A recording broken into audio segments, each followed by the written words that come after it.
Welcome to Hearst San Simeon State Historical Monument. My name is Margaret and I'll be your guide for a live mini tour of the gardens today.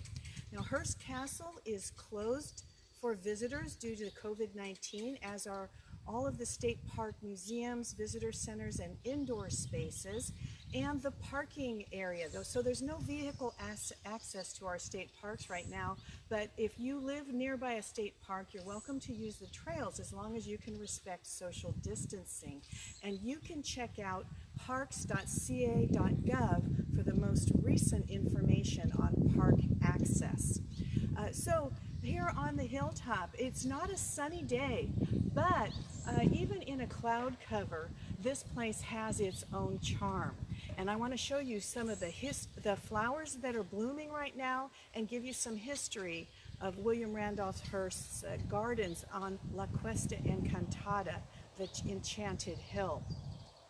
Well, driving up from the coast today, we're 5 miles up from the village of San Simeon. We have a winding road that goes up the hill 5 miles through native grasses. There are swaths of purple lupin, orange poppies, and that's what Mr. Hearst would have been seeing in the springtime when he came here as a boy, and he camped with his father on this hilltop. He'd come back and bring his family. As a young man, they camped here, and they called it Camp Hill. But he would decide that he was going to build something here, and he was going to have some gardens. Now, some of the influences of William Randolph Hearst started as a young boy, and he learned to love gardens as a boy. When he was living in San Francisco growing up, he lived on Chestnut Street. His mother had gardens and a conservatory with evergreens and lots of roses. So he had an early love of roses as a boy. There is a story from family lore about a neighbor girl named Catherine Soule, and a 6-year-old William Randolph Hearst called to Miss Soule and said, "Come over and see La France." So she climbed over the fence and was disappointed to say, "Why, it's just a rose." He said, "No, it's a La France. If I didn't think my mother would get angry, I'd cut it and give it to you." The La France is a silvery pink rose, thought to be the first hybrid tea rose, and 50 years later, it would be the dominant rose in Mr. Hearst's gardens here on the hilltop. We don't have the La France anymore because, you know, with gardens, when something doesn't work, you end up having to take it out and they're susceptible to mildew. But he has a lot of varieties of roses up here. Many of them are historic roses that were planted in his day. And it was definitely one of his favorite flowers. He also spent time in his grandmother's garden. His grandparents, Randolph and Drusilla Apperson, had a garden in Santa Clara, California, a traditional cottage garden with lots of old-fashioned sort of flowers, and they had climbing tree roses in that garden. And Mr. Hearst made sure to ask for climbing roses all around the hilltop here. We have some pink Cécile Brunet roses climbing these palm trees, and there are also some pale yellow Buff Beauty roses that are climbing the palm trees around here. So perhaps that was from nostalgia from his grandparents' garden that he grew up in. Mr. Hearst had decided that he would have a Spanish Renaissance village on the hilltop when he started here. Started the plans in 1919, broke ground in 1920. And he asked Julia Morgan, his architect, to design gardens that would be integrated with the buildings. All the buildings connected by terraces and pathways in this garden for what he called a harmonious whole. And that's what she said about designing for him. And one of the characteristics of a Spanish garden would be the colorful tiles that were used to bring color to those gardens. And he bought some antique tiles. He asked Miss Morgan to have tiles made for the garden here. And she went to the tile shop in Berkeley, California to get most of these tiles. Now there were a few different tile manufacturers, but most of the tiles here, the majority, were made in Berkeley, California. The plain terracotta tiles that are on the pathway, most of them probably came from Los Angeles, perhaps Catalina Island, where they had a large manufacturer there. But most of the tiles came from Berkeley, California. I'll show you a few of these tiles. These are reproduction tiles made in our tile workshop here on the castle. And I'll explain there are two different kinds of tiles. There's the Cuenca style tile, which means cell in Spanish. If you were to run your hands across this, it's kind of bumpy. It has raised ridges that were used to separate the colors. Like they would fill each cell with something like a medicine dropper with the color glaze, and it wouldn't run into the other colors due to those separations. And then it would be fired. And they also made another type of tile, and this is called a low relief tile.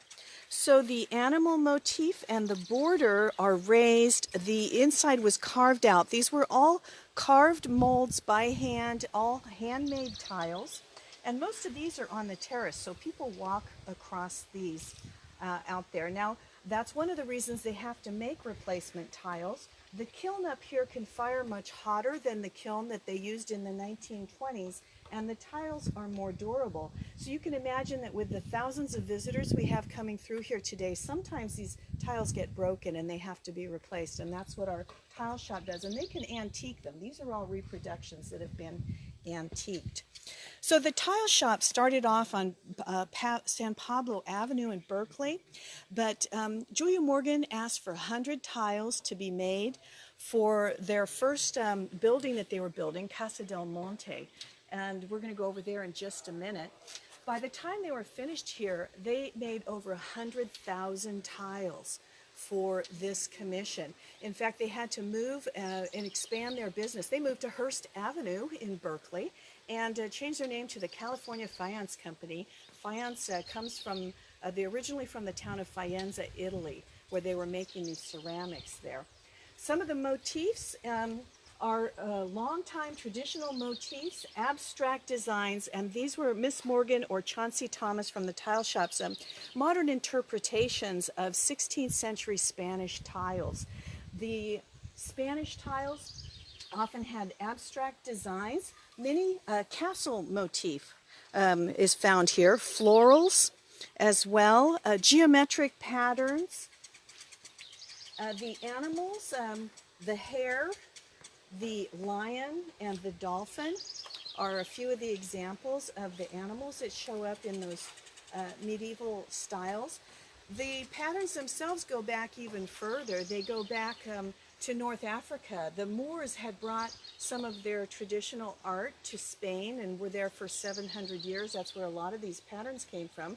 But they had been influenced by the Persians. We have patterns, abstract patterns, that are the Persian star and other geometric patterns. And the Persians probably got some influence as well from Asia, with their trade in Asia. So we'll find a yin-yang, pinwheel patterns, and other patterns that sometimes our visitors will recognize as having perhaps an Asian influence. So some of these go back centuries.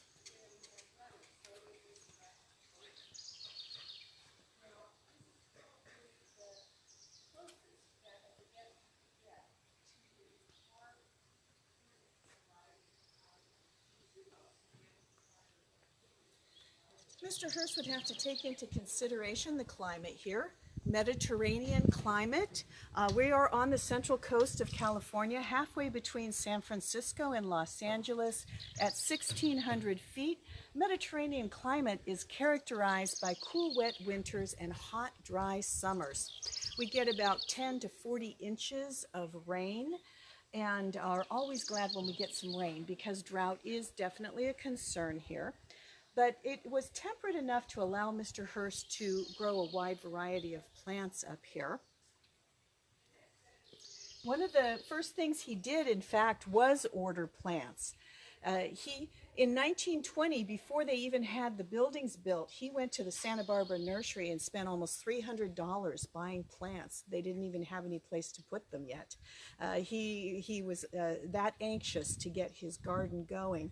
He bought Italian cypress trees, and they are planted all around the outside of the hilltop here. Now at age 56, he couldn't wait for trees to mature, so he had mature trees brought up here and planted. He also bought a lot of palm trees in that first purchase that he made. And the palm trees form the backbone of the garden. They make a tour all the way around here, and they all have these climbing roses that I already mentioned.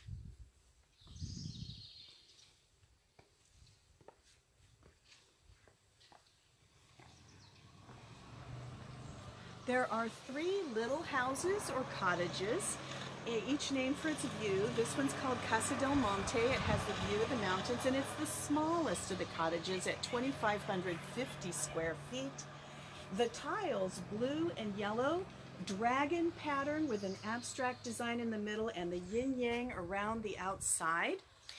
And Julia Morgan and Mr. Hearst together decided on the color of the flowers they would plant around each cottage based on the color of the tiles used on the cottage. So for Casa Del Monte, they would plant blue, light yellow, and orange flowers to complement those colorful tiles.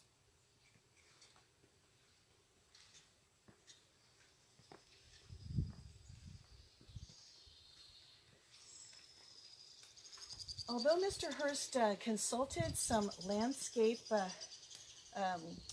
architects, his choice of flowers he thought should be left to the family for sentimentality, personal choices. One of the things he liked was heliotrope, and that's that light purple vine growing up on the side of Casa Del Monte there.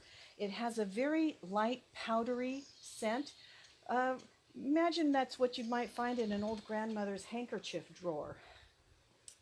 And there's a story about the heliotrope where he mentioned the heliotrope looked scruffy. The gardener ripped it all out. Mr. Hearst was very upset about that. Complained to Julia Morgan, who explained that the gardener was so eager to please Mr. Hearst that when Mr. Hearst thought they looked scruffy, he just took them all out, but instead of just pruning them. But they'd go ahead and replace them. Mr. Hearst went through a lot of gardeners. And in 1926, Mr. Hearst had become quite successful financially, and he started making changes in the gardens. And he had visited the Huntington Gardens in San Marino, and he'd gone to Italy. And he told Miss Morgan that one thing the Italian gardens had over his place was these grand terraces. So he asked her to expand and enlarge all of the terraces. And he started adding a lot more statuary. Now, in addition to the Greek and Roman heroes and mythology, he'd throw in some whimsical 1920s Art Deco style statues. This is a marble statue, The Girl with the Goat by Corbier, and it's French. And he didn't have any qualms about mixing things together. This is not a purely Spanish nor a purely Italian garden. It's eclectic. It's Mr. Hearst's personality coming through here. And he had a lot of fun with it. We are transitioning now between winter and springtime. I'd like to tell you about some of the flowers that we have blooming right now. We have some holdovers from the winter.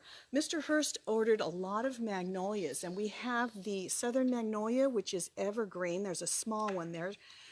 He also had deciduous magnolias that lose their leaves in the wintertime, a star magnolia and a saucer magnolia. And that saucer magnolia is still hanging on to some of its flowers. It's also called a tulip tree sometimes, and those look like tulips still on the tops of those. He liked lilies and bulbs, and he had a lot of annuals put in year-round. These are hyacinth blooming right now. A lot of fuchsias. There's some Bolivian fuchsia, rather unusual, and lots of hybrid fuchsias as well. The hummingbirds just love the gardens here. Camellias. Those have been blooming for a while.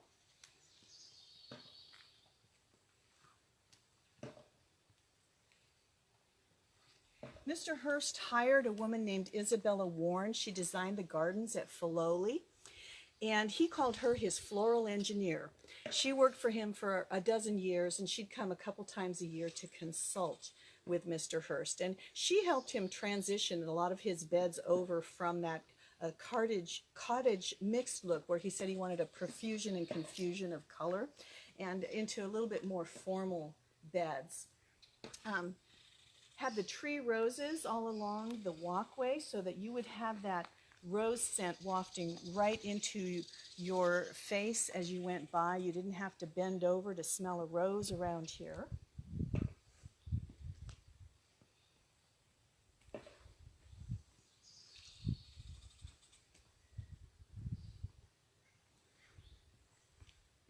It's very peaceful up here right now with no visitors around. It's kind of amazing. You can hear the birds. We have acorn woodpeckers. Mr. Hearst planted Dracaena. He liked lantana, and the gardener tried the teardrop shape for pruning. Mr. Hearst said he liked that. He wanted him to keep doing it. And the lantana was alternated with the pink ivy geranium, trailing geranium, along the walls, along the esplanade.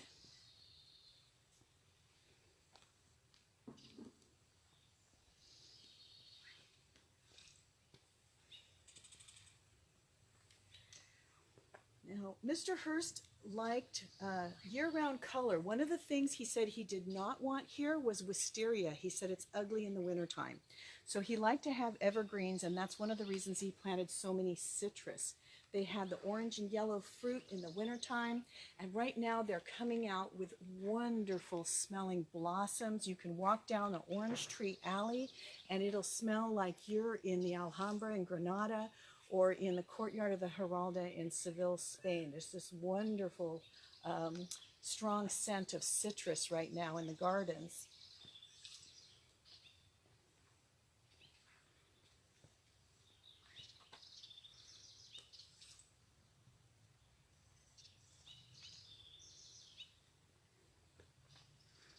Mr. Hearst had a lot of rhododendrons and azaleas. They're related. Rhododendrons are just starting to burst out now. The azaleas are pink and magenta. There are some paper whites, also lots of bulbs. Mr. Hearst liked to change out the annuals, and sometimes he liked to do it in a way that would surprise his guests. One year for Easter, the guests went to bed at night. He had the gardeners working all night long, and when the guests came out in the morning, they found all the beds full of Easter lilies. He also told Miss Morgan one time that he wanted a whole hill covered with daffodils. So you can see he was very much involved in these choices of flowers. It was something that really made him have a lot of pleasure with his garden. We have a lot of fuchsias along here and azaleas, and this is called the Azalea walkway. There's a rhododendron up there, behind the camellia bush. Oak trees, native oak trees. Mr. Hearst wanted everything built around the native oak trees, something that was also out of nostalgia from him as a child. And now the Azalea walkway, by some guests, was considered to be a secluded spot that was perfect for a romantic rendezvous. It leads to another romantic spot, the Roman pool. So we've made a little circle here. I hope you've enjoyed. Do you want to answer a question? Oh, sure, I'll answer a question. Tina is wondering how many gardeners work here now? Last I heard, we had 6 positions with 3 that were seasonal. Okay, thank you. And they do a lot of work. They have a lot to do. Oh, listen to that.